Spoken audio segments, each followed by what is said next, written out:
এই মন্দিৰৰ বহুত ডাঙৰকৈ দৌল উৎসৱ পালন কৰা হয় আৰু দৌলত আহিব আপোনালোকে ইয়াতে মানুহ নধৰা হৈ যায়।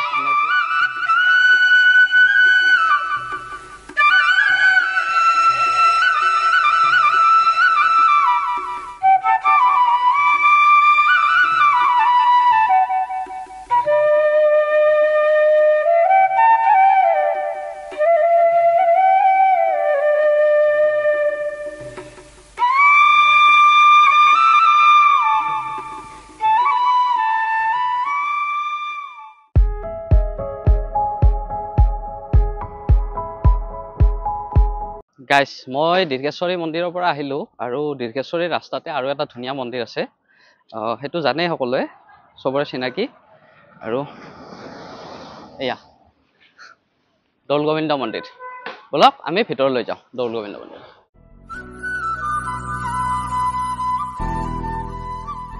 দৌল গোবিন্দ মন্দিৰৰ ভিতৰত সোমাৰ আগতে ইয়াৰ বাহিৰতো এটা মন্দিৰ আছে, গণেশ মন্দিৰ। ইয়াতো চাকি থাকি জ্বলাই লওঁ আগতে, চবেই ইয়াতে জ্বলাই লয়, ময়ো জ্বলাই ল'লোঁ আগতে। আৰু এতিয়া ভিতৰলৈ গৈ আছোঁ মন্দিৰৰ।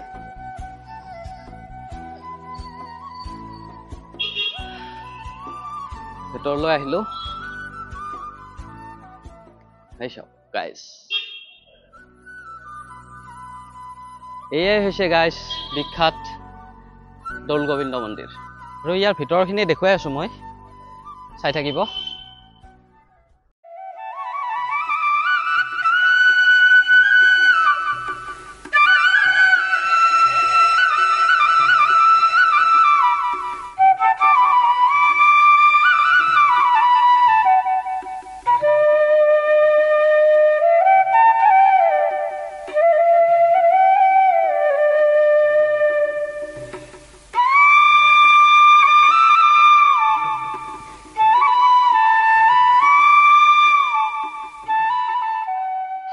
আজি বৰষুণ দি আছে, হ'লেও বহুত ভক্ত আছে ইয়াতে, দেখিছেনে বহুত।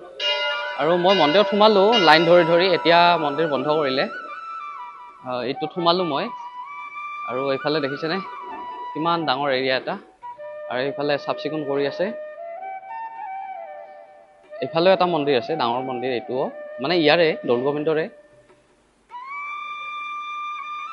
আৰু এইফালে এইবিলাক আছে, বিৰাট ধুনীয়া পৰিৱেশ এটা, বিৰাট ভাল লাগে দৌল গোবিন্দ মন্দিৰতো। মই আগতে আহিছোঁ, দুবাৰ তিনিবাৰমান আহিছোঁ ইয়াতে, আৰু ইয়াত ভোগো খাইছোঁ মই দুবাৰ তিনিবাৰমান। আৰু বাহিৰত গাইজ বহুত বৰষুণ দি আছে, আৰু মই যিহেতু মই দীৰ্ঘেশ্বৰী মন্দিৰৰ পৰা আহিলোঁ আৰু এইটো ৰাস্তাতে পৰে, মই ভাবিলোঁ ইয়াতো সোমাই যাওঁ, সেইকাৰণে মই ইয়াতে সোমাই দিলোঁ। আৰু বৰষুণৰ কাৰণে ৰেষ্ট লোৱা হ'ল, আৰু ভাবিলোঁ আপোনালোককো দেখাই দিওঁ। আৰু ইয়াতে গাইজ কেইটামান ৰুম আছে, এইবিলাক কিছুমান অফিচ, এইবিলাক কেঁচুৱাক আহাৰ দিয়া ৰুম ইয়াতে এটা আছে।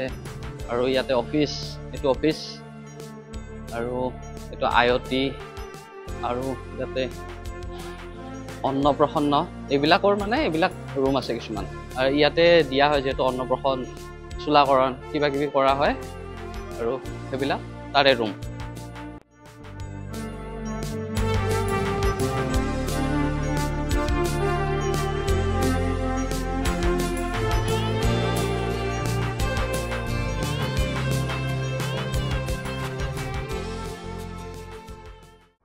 আৰু দৌল গোবিন্দ মন্দিৰ দৌল বা হোলীৰ কাৰণে বিখ্যাত।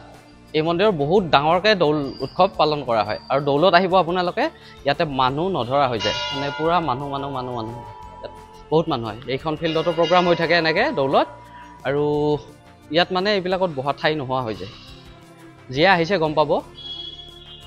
আৰু ইয়াতো এটা মন্দিৰ আছে, এইখিনি সময়ত বন্ধ হ'ল, আৰু ইয়াতো এটা শ্ৰীকৃষ্ণৰ মন্দিৰ আছে, এইটো এটা।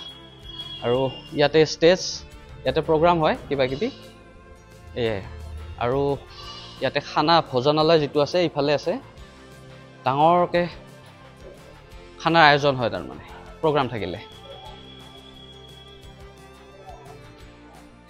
খুব ধুনীয়া মন্দিৰ ইয়াতে এইটো।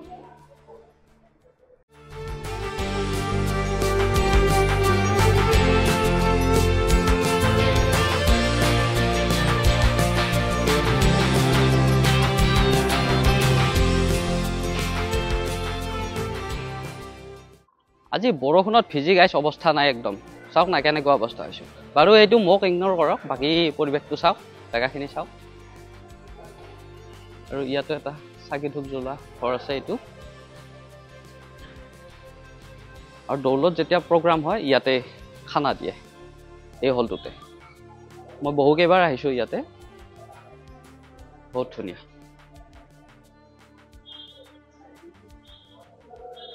আৰু গাইছ এয়া আছিল দৌল গোবিন্দ মন্দিৰ থুলমূলকৈ অলপমান দেখুৱালোঁ যেহেতু মোৰ একদম অৱস্থা নাই মানে ভিডিঅ' কৰিব ইচ্ছাই যোৱা নাই এনেকৈ বাৰু ধন্যবাদ ভিডিঅ'টো চোৱাৰ বাবে